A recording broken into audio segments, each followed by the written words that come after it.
Alvin berkata secara misterius, sekarang ada alat yang bisa menyembunyikan kamera di lubang jarum klip kertas. Dan kamera juga dapat dihubungkan ke ponsel, dan konten yang ditangkap oleh kamera dapat direkam secara real-time melalui jaringan ponsel. Saat siaran langsung keluar, orang tersebut hanya perlu meletakkan ponselnya setelah memasuki pintu. Rudy pasti tidak tahu kalau ada kamera di samping ponsel yang merekamnya. Kemudian kita tinggal menonton siaran langsungnya melalui telepon di dalam mobil. Chandra Haris berseru, "Apa ada hal seperti itu? Bagaimana kamera bisa ditempatkan di lubang jarum sekecil itu?" Alvin tersenyum dan berkata, "Lubang jarum pada kartu SIM bukan satu-satunya tempat. Anda dapat melakukannya dengan 10 cara lain. Petik 2 titik. Luar biasa." Chandra Haris mengacungkan jempolnya dan berseru, "Ini luar biasa. Kalau begitu aku akan bisa melihatnya masuk ke dalam perangkap dengan mataku sendiri dengan penuh kegembiraan." Karena Alvin juga berjanji akan memberikan bantuan kepada manajer Coki dari toko barang antik. Dia membuat perjanjian dengan Chandra Haris bahwa mereka berdua akan bertemu di tempat parkir di luar jalan antik sekitar jam 7 malam. Setelah itu, Alvin pertama-tama mengirim Chandra Haris kembali ke Asosiasi Lukisan dan Kaligrafi. Dan kemudian dia memilih seorang anak buah yang pintar di dalam hatinya dan memintanya untuk membiasakan diri dengan alur dan plotnya, dan kemudian membawa barang-barangnya ke toko barang antik. Anak buah yang dipilih oleh Alvin menemuinya di kantor secepatnya. Segera setelah mereka bertemu, Alvin memperkenalkan kepadanya secara rinci apa yang perlu dia lakukan malam ini dan membantunya memperjelas setiap detail.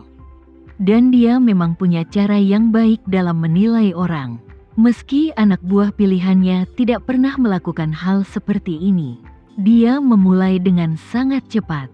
Dalam waktu singkat, dia telah hafal seluruh naskahnya dan mampu melakukannya dengan sempurna. Setelah memastikan tidak ada yang salah dengan orang ini, Alvin menelepon manajer Coki. Begitu panggilan telepon masuk, manajer Coki adalah orang pertama yang bertanya, "Alvin, bagaimana perkembangan masalah yang kita bicarakan?" Alvin tersenyum dan berkata, "Semuanya telah diatur, dan benda serta orang telah ditemukan. Sebentar lagi, dan saat sudah hampir pukul 6.30, saya akan memintanya untuk membawa barang-barang itu ke toko Anda terlebih dahulu. Anda harus menerimanya secara langsung." Manajer Coki berkata dengan tergesa-gesa, "Jangan khawatir, aku sudah melakukannya. Semuanya sudah siap, pemantauan telah didibak, dan tidak ada masalah dengan kamera, perekaman, dan ekspor." Setelah itu, dia segera bertanya, "Ngomong-ngomong, tolong perkenalkan naskah ini kepadaku jika waktunya tiba. Bagaimana aku bisa mengatakannya agar aku bisa tampil lebih profesional?" Alvin berkata, "Saya akan memperkenalkannya kepada Anda sekarang. Ambil pena dan kertas dan catat poin-poin penting. Jangan lupakan itu." "Tidak masalah." Manajer Coki sangat bersemangat, segera mengambil pulpen dan kertas, lalu mendengarkan dan menghafalkannya. Di tengah mendengarkan, sudut mulutnya seperti semangka matang dan goreng, tidak bisa menutup sama sekali. Setelah mendengar bagian kedua, dia bahkan meletakkan pena dan kertasnya, memegang ponselnya di antara wajah dan bahunya, mau tidak mau bertepuk tangan, dan berseru, "Kamu jenius sekali. Kau dapat menemukan metode seperti itu. Orang bernama Rudy ini harus menggigitnya tanpa berpikir." Alvin terkekeh, dan setelah memperkenalkan keseluruhan rencananya, dia mengatakan kepadanya, "Anda harus ingat untuk tidak memberitahu siapapun tentang hal ini, bahkan di toko Anda. Anda tidak boleh memberitahu mereka bahwa ketika ada kabar dari jalan antik bahwa Rudy menderita kerugian besar dan mendapat pukulan di matanya. Anda berpura-pura tiba-tiba menyadarinya, memunculkan kamera pengintai, dan mengirimkannya ke kolega Anda agar mereka dapat melihat dengan jelas dan menganggapnya sebagai petunjuk. Dengan cara ini, reputasi Anda sebagai orang yang bermata tajam dan memiliki kemampuan profesional yang jauh lebih baik daripada Rudy akan menyebar dengan cepat.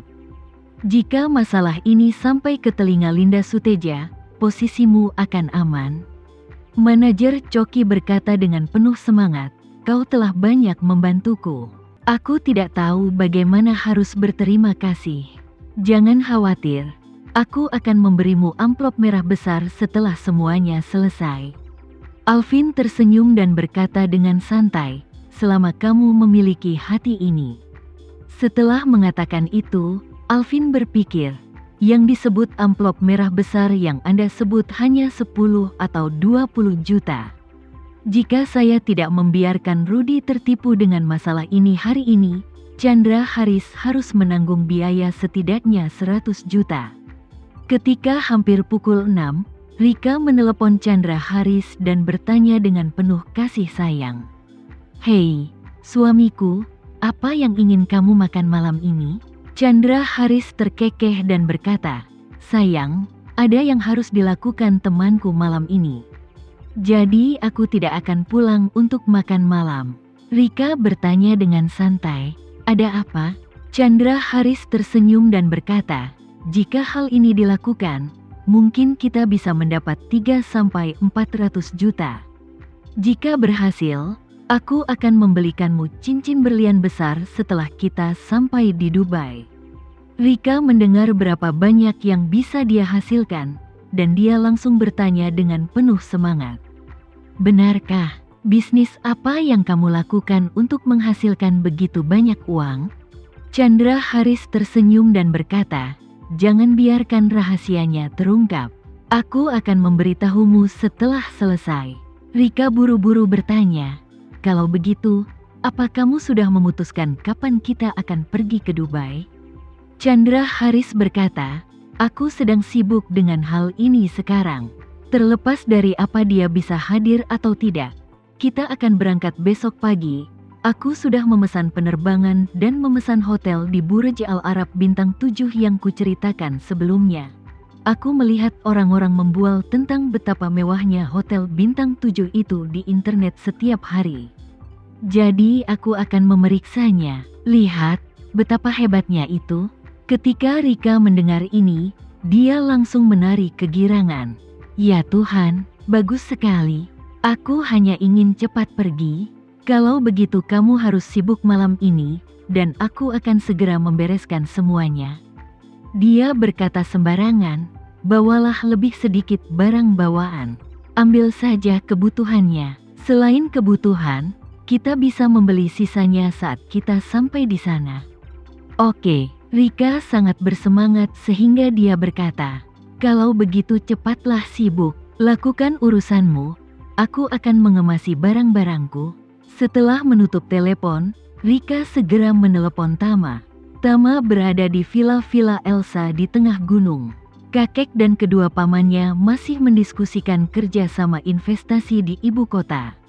Dia secara khusus meminta Tama untuk menghabiskan lebih banyak waktu dengan wanita tua itu. Kebetulan Nanako masih berlatih mengendalikan energi spiritual di villa lain. Jadi Tama langsung datang ke sini. Awalnya, dia berencana untuk segera kembali ke kota, pergi ke perusahaan Alena untuk menjemputnya, lalu pulang untuk makan malam bersama. Tanpa diduga, Rika menelepon dan berkata, "Menantuku yang baik, ayahmu ada urusan malam ini. Dia tidak akan pulang untuk makan malam. Dia bilang kita akan ke Dubai besok pagi. Aku harus berkemas. Bagaimana kalau kamu dan Alena memesan apa yang ingin kamu makan dan mengirimkannya pulang terlebih dahulu?" Tama bertanya dengan rasa ingin tahu. "Bukankah ayah mengatakan ini? Apa ibu belum menyelesaikan masalahnya? Mengapa ibu berangkat besok?" Rika tersenyum dan berkata, "Aku tidak tahu apa rencananya. Tapi dia baru saja menelepon dan mengatakan bahwa dia ada urusan bisnis untuk didiskusikan malam ini. Mari kita lihat apa itu berhasil." Tapi tidak peduli berhasil atau tidak, kita akan berangkat besok pagi. Begitu Tama mendengar ini, dia tahu bahwa ayah mertuanya pasti akan melakukan sesuatu terhadap Peter atau dengan nama lain Rudy malam ini. Meskipun dia tidak tahu trik apa yang akan mereka mainkan, Tama secara umum tidak khawatir. Bagaimanapun, baik Chandra Haris maupun Alvin hanyalah udang di depan Peter.